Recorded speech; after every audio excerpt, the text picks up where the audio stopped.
The critical theory of the Frankfurt School ought to be understood as a continuation of the long tradition of Jewish antinomianism, as it emphasizes a break from the ideology and norms of the existing modern order for the sake of redemption. The members of the Frankfurt School drew inspiration from the Western canonical tradition with its blend of Jewish and pagan precepts, rather than seeking to destroy it.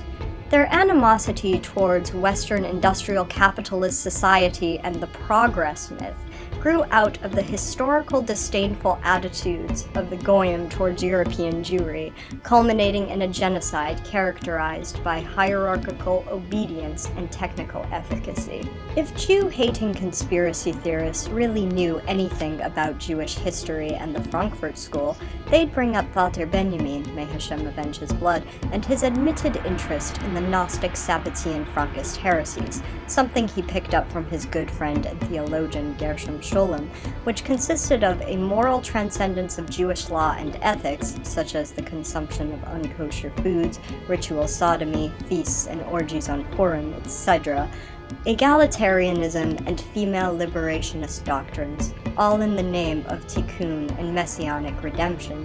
The Dunma, the loyal followers of Shabbatai Tzvi, publicly converted to Islam in the manner of the forced conversion of their Mashiach, all while secretly practicing their clandestine heretical Jewish faith, replete with wife-swapping, homosexuality, and other Abrahamic no-nos. The Dunma, situated in Turkey, later infiltrated Sufi and Alevi orders, as well as the Turkish Communist Party, feminist and anarchist organizations, intent on subverting traditional Islamic morality and epistemology. Critical theory follows in this wave of thought by throwing off the rigid chains and iron fists of the narratives which emerged from modernity and capitalism. Mythologies of progress and the gradual move towards a new golden age through the forces of technological development, so-called capitalist freedoms, and unmalleable logic which had engulfed the Western mode of thought were, in essence, flipped, in the sense that they would be interpreted as elements of social control and an ongoing historical catastrophe, leading humanity straight to a torturous, fascist death. Oral Torah and Kabbalistic texts are littered with references to the existing world being under the domain of the evil side of God, that is, the side of God which incorporates hatred, punishment, and unholiness. God fell into duality by the act of creation, and must be reunified through the tikkun of the people below, whose actions will thus bring about a reunification of God above and a return to the primordial harmony. Benjamin was fully aware that Hashem's evil side guides over this world, seen in his portrayal of history and culture as products of continual barbarism.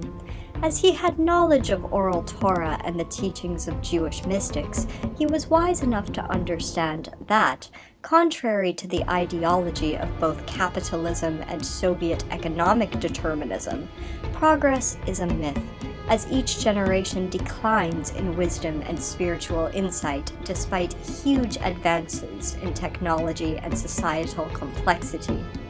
It is only when this progression is broken, as has been attempted throughout history by figures like Blanqui, Lenin, Rosa Luxemburg, when salvation can be ushered in. Following in the Antinomian Kabbalist heritage of the Sabbatians, the Mashiach described by Benjamin in his final essay is not a moralism-obsessed untouchable, but one who invokes memory, as Jews are commanded to do, in order to transcend good and evil and to stop history in order to bring forth the Messianic era. The hard determinist understanding of history is of no use, since Mashiach can arrive at any time. The critique of progress is also found in Theodor Adorno and Max Horkheimer's Dialectic of Enlightenment, a scathing critique of Western humanist thought. Their thesis echoes many elements found in the works of traditionalist icons Julius Evola and René Guénon, that the Enlightenment did not succeed in wiping Western society free from tyranny and mythologies, but created new tyrannies and mythologies, and by doing so, brought the West proverbially out of the frying pan and into the fire. The constrictions of rationality and scientism conditioned the post-Enlightenment West into a state of perpetual amnesia concerning the limits of such thinking, and enabled the atrocities of war, human genocide, and ecological destruction. Adorno and Horkheimer also took up the Jewish emphasis on memory as it appears in Benjamin's work, as the memory of the subject in nature. One cannot escape from nature as they cannot escape from the past. Therefore, the deliberate neglect of the liberation of nature ultimately leads to a self-destructive concept of reason. A more prominent target of their critique was the much celebrated popular culture of their time, which they sourly denounced as a tool of capitalism to distract and deceive the masses. It is not surprising that the left has since dismissed their work, all while the conservative right has aptly appropriated it. Herbert Marcuse became a hippie guru due to the utopianism he portrayed in his works, but became very critical of the New Left and their failure to generate a lasting anti-capitalist revolution. The advocacy he first expressed of sexual promiscuity was intended as a form of rebellion against the perceived asexual culture of the 1950s.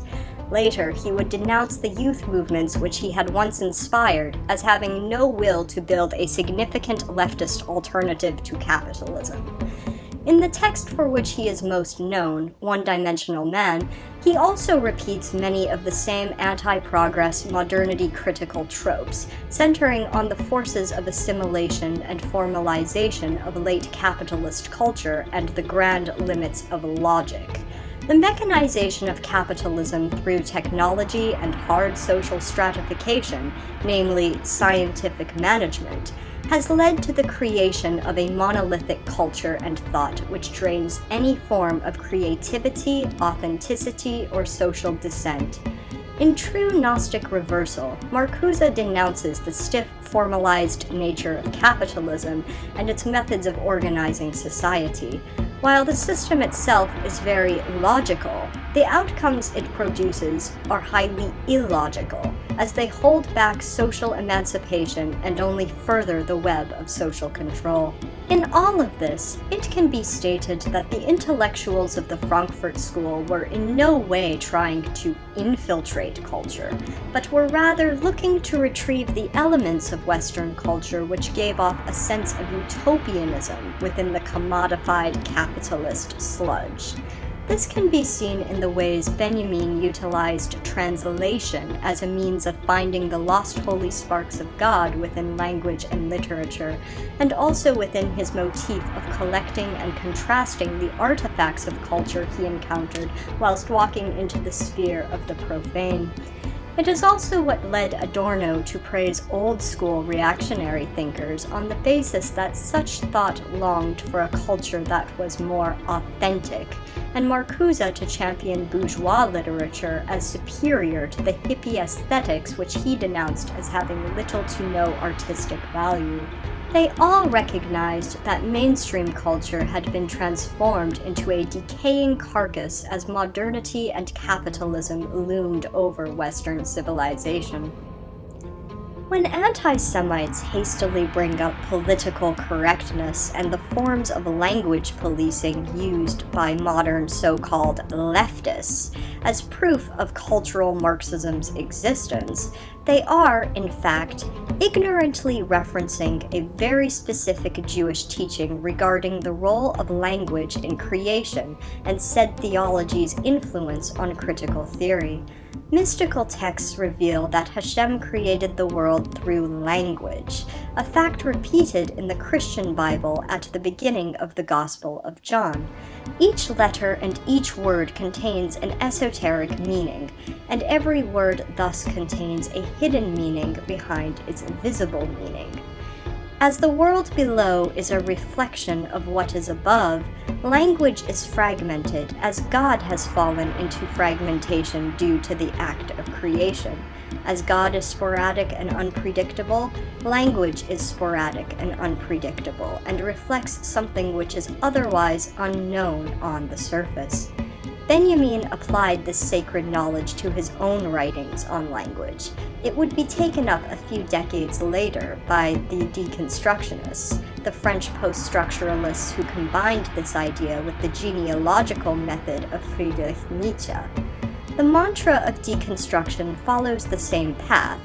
Human existence, the self, perception, and so on are all epiphenomena of language, which is in turn inherently broken and multi-layered.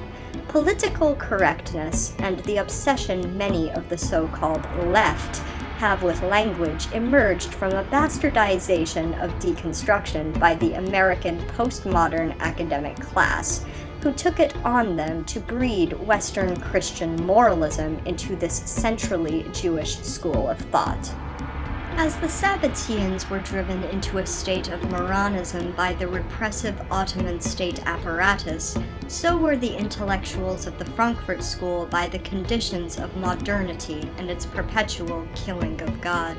The Judaic elements of their works are always hidden beneath the surface, as metaphors, allegories, or penumbras, but are always there. If there is any credence to the cultural Marxism hypothesis, it's the Frankfurt School's hidden origins in Jewish antinomianism.